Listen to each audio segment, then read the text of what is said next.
Hi guys, कैसे हैं आप सभी। होप सब बहुत ही अच्छे होंगे और आपने मेरे लास्ट वीडियोस भी देखे होंगे।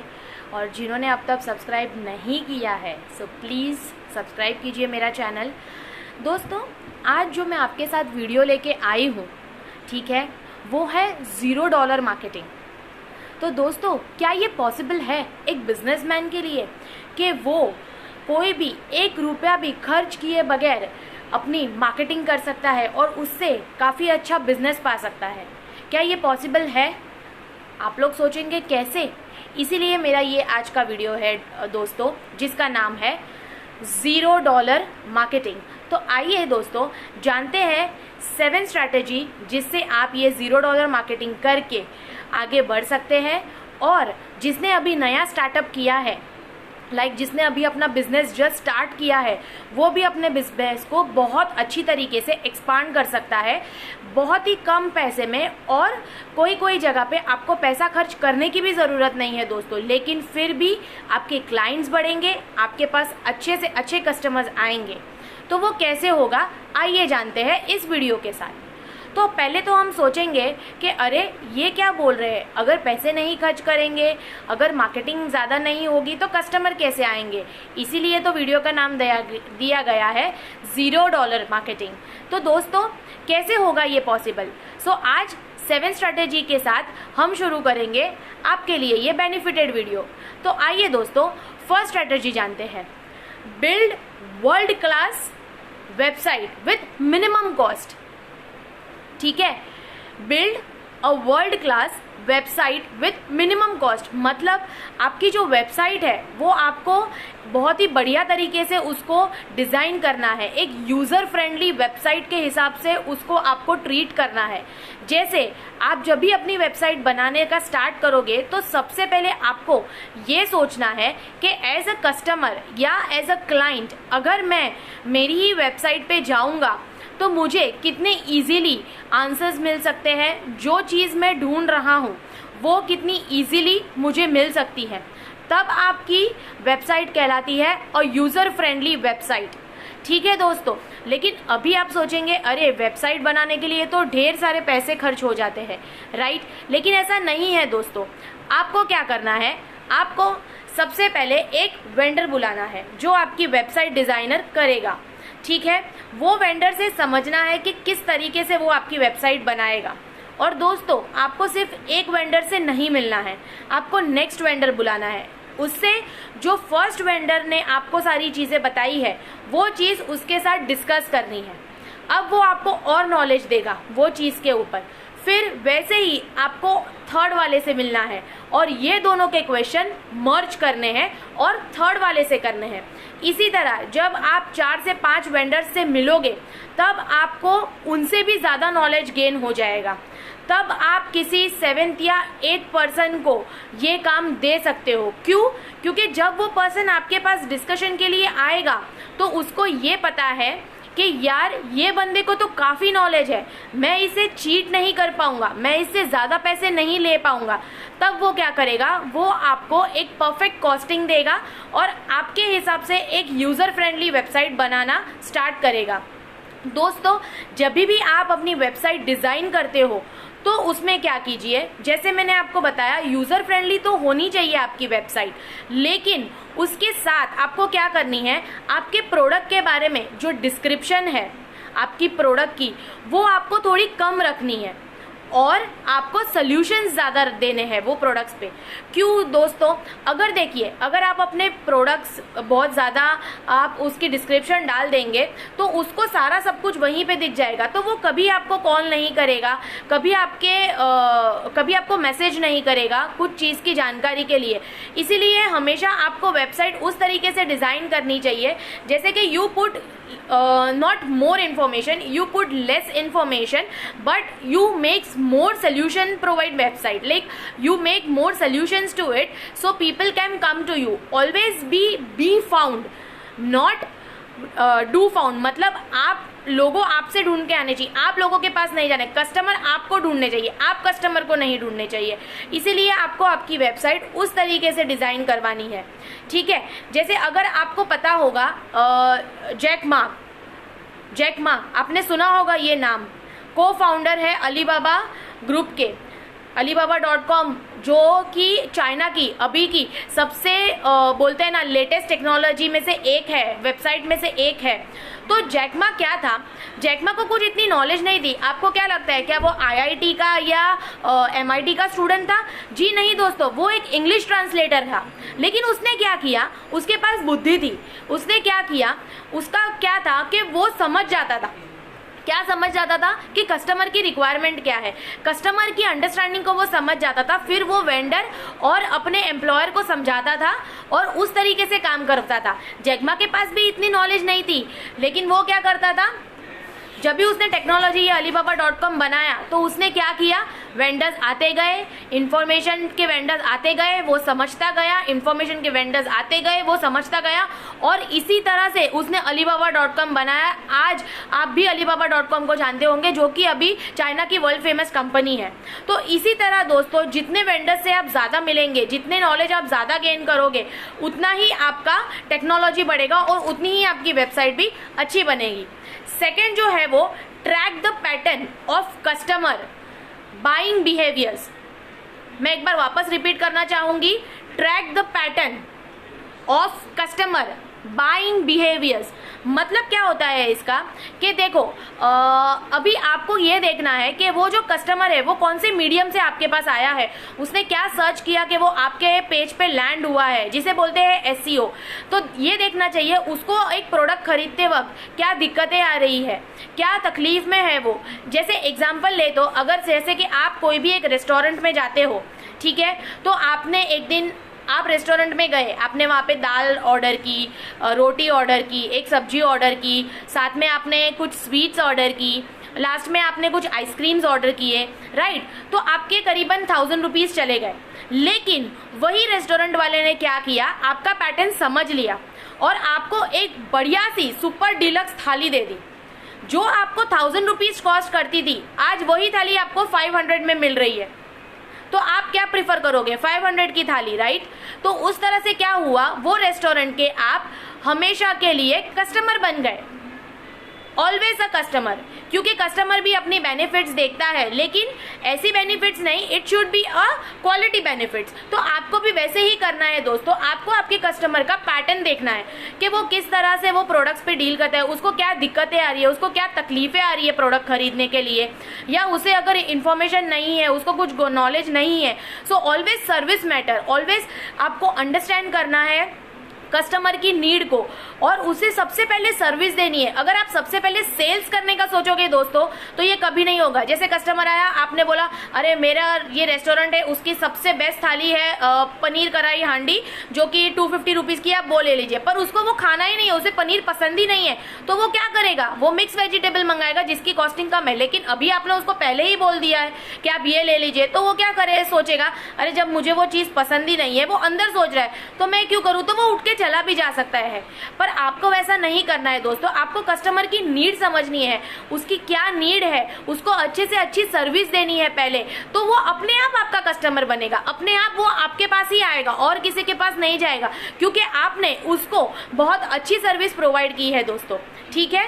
थर्ड जो आता है वो है content to gain customer attention. आपको आप कहीं पे भी आपका ब्रांडिंग कीजिए, चाहे वो वेबसाइट हो आपकी या ऑनलाइन पोर्टल्स हो, राइट, कहीं पे भी आप कीजिए, पर आप एक ऐसी चीज़ बनाइए, कंटेंट आपका बहुत ही सिंपल, शॉर्ट एंड स्वीट होना चाहिए, और वो इन्फोग्राफिक होना चाहिए दोस्तों। आजकल हम लोग बहुत सारा लिखा हुआ कोई नहीं पढ़ता, लेकिन अगर उसमें कुछ इन्फॉर्मेशन है प्लस कुछ ग्राफिक डिजाइनिंग है, जैसे कुछ कार्टून्स है या ऐसी कोई इन्फॉर्मेशन है दोस्तों जो कस्टमर को पसंद आती है, थोड़ा उसको अट्रैक्ट करती है, तो वो ज़रूर देखेगा और वो ज़रूर पढ़ेगा।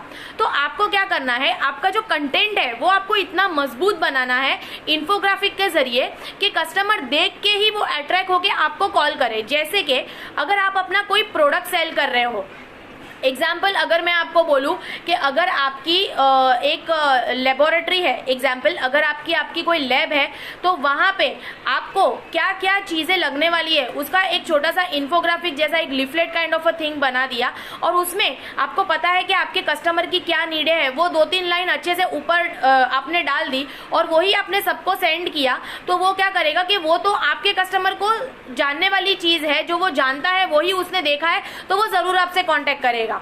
तो आपको इन्फोग्राफिक बनानी है, आपकी जो भी कंटेंट आप बनाओ वो आपका इन्फोग्राफिक होना चाहिए जो कस्टमर को अट्रैक्ट करना चाहिए, तो कस्टमर जरूर आपके पास आएगा और वो आपसे इंक्वायरी मांगेगा।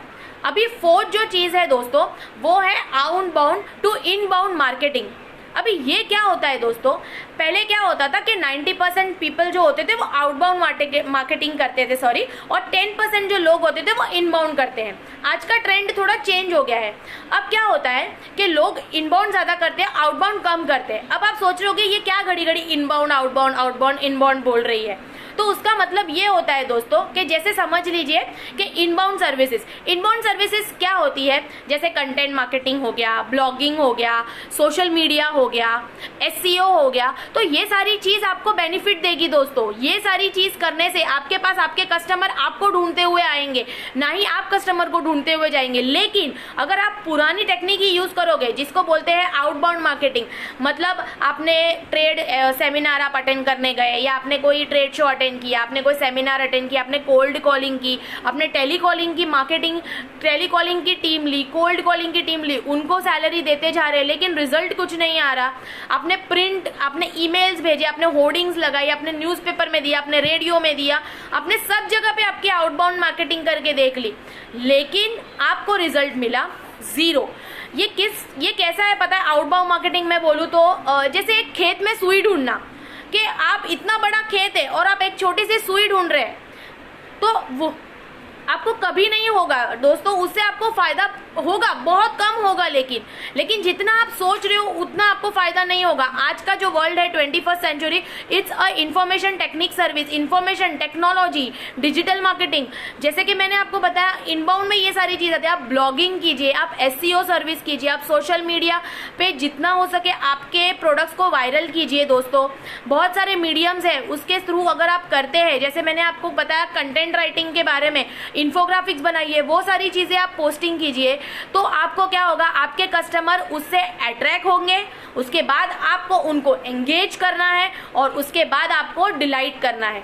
तो इस तरीके से अगर आप करोगे तो डेफिनेटली कस्टमर्स आपके बढ़ते जाएंगे, वो मल्टीपल्स होते जाएंगे।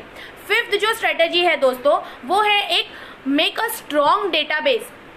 आपका जो डेटाबेस है, आपके पास ऑलरेडी दोस्तों बहुत डेटा होगा, लेकिन आप सोचते हो डेटा मेरे पास कहाँ है, डेटा कौन से डेटे की ये बात कर रहा है? डेटा ये होता है दोस्तों कि अगर एक पर्सन ने आपको कॉल भी किया वो भी तो एक डेटा ही है। आपके पास उसका नंबर आता है, उसका नाम आता है, आप उनसे कन्वर्सेशन करते हो, तो ये सारी चीजें आपके डेटा में आती है। अभी जो नए स्टार्टअप वाले लोग हैं उनको थोड़ा वेब सर्च करके या थोड़ा मार्केटिंग बेस बढ़ा के अपने डेटाबेस जमा करने होंगे, लेकिन जो एग्जिस्टिंग से कर रहे हैं अपना बिजनेस, जैसे कि 5 साल 8 साल 12 साल 15 साल से अपना बिजनेस कर रहे हैं पर आगे नहीं बढ़ पा रहे हैं, उनके लिए क्या जरूरी है? आपको क्या करना है? आपका डेटाबेस स्ट्रॉन्ग करना है। आपके पास ऑलरेडी डेटाबेस है, उसके लिए दोस्तों आप CRM यूज कीजिए, आप ERP यूज कीजिए। ये सारे सॉफ्टवेयर है दोस्तों जिसके मदद से आप एक अच्छा डेटाबेस बना सकते हो। अगर आपको ये कोई भी सॉफ्टवेयर नहीं पता तो उसके बारे में आप गूगल भी कर सकते हैं दोस्तों। अगर आप ये डेटाबेस आपका जो मैंने बताया जैसे कि ERP है, ये सारा डेटाबेस CRM है, अगर ये आपके पास है तो आपके पास सारे डेटा रिजर्व्ड रहेंगे, जो कि आपकी बहुत बड़ी ताकत बनेगी आपका सेल्स लाने के लिए, आपकी कंपनी को आगे ग्रो करने के लिए। जैसे हमारे मुकेश अंबानी जी ने भी कहा है कि ये टाइम पे data is oxygen, data is a new oxygen, data is our new currency. अगर जिसके पास इंफॉर्मेशन है और प्लस डेटा है तो वो लाइफ में हमेशा आगे बढ़ेगा, क्योंकि उसके पास एक सही चैनल है, एक सही माध्यम है आगे बढ़ने के लिए, अपने कस्टमर के पास पहुंचने के लिए। अभी 6 जो आता है वो 5th से रिलेटेड ही है दोस्तों। अपने जो डेटाबेस है उसको एक न्यू लाइफ दो, means give old data a new life. वो कैसे होगा दोस्तों, जैसे कि आपके पास जो भी आपका डेटा है, से अराउंड 2012 2013 के पास से आपके पास डेटा होगा, वो डेटा पे आप फॉलोअप्स कीजिए। अब फॉलोअप किस तरीके से आप करेंगे, फॉलोअप आपको उस तरीके से करना है जैसे मान लीजिए कि XYZ कंपनी ने आपके पास से 2012 में कोई भी एक मटेरियल, कोई भी एक प्रोडक्ट या कोई भी एक चीज बाय की है, लेकिन उसने 2 साल हो गए, 5 साल हो गए, कोई भी चीज अभी तक आपसे वापस बाय नहीं की, या वो आपको कभी कांटेक्ट में वापस आया ही नहीं। तो आपको ये जानना है, इसके लिए आपको CRM और ERP की यूज लगेगी दोस्तों। अगर आपके पास डेटा में ये सारी चीजें हैं तो ये केवल 5 मिनट का काम है आपके डेटाबेस को न्यू लाइफ देने के लिए।